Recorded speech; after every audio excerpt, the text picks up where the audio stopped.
I do know it well, yes, and I've got family who live here, so yeah, very much feel at home here. What can Labour do at present, or what would Labour do at present to get us out of the economic hole that the UK is fast digging itself into?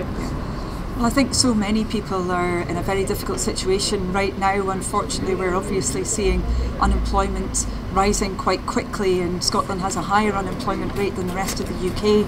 So we're saying that the government in Westminster needs to change course. It shouldn't be withdrawing support at the same rate right across every sector of the economy. You imagine, for example, the cultural sector here in Edinburgh, really hoping that it'll bounce back, potentially next year, the following year, but they need that capacity to be retained somehow. Well, we're currently in a situation where even the Westminster Health Secretary himself admits that statutory sick pay is not enough to live on. He's admitted that, but he hasn't done anything about it. There's of course many people who aren't covered by statutory sick pay as well, because they have different employment arrangements.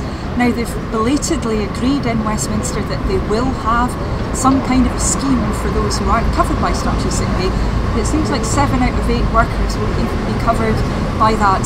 We need people to be able to do the right thing, so that if they have to self-isolate, they can do it quickly and they can do it without falling into debt.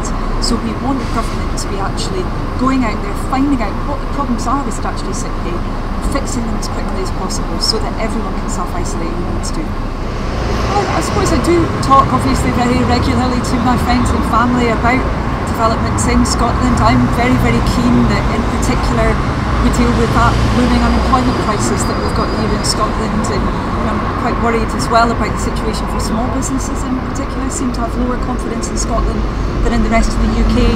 Obviously I want Scottish Labour to be there and that strong voice for those who are worried about their economic future. I think we've got some fantastic councillors, MSPs, and of course one MP as well, Ian Murray. Really want to see obviously Scottish Labour going from strength to strength, and I'm very personally committed to that, I would say, given my background from Scotland. Labour did lose the last general election. We have to accept that Brexit is happening, but there's a big choice about what kind of a situation we have at the end of the year. The Westminster government has promised that it's going to deliver a deal that isn't going to be damaging to jobs, so we're trying to hold their feet on the fire around that, because they need to show that they're serious about getting that deal. Not a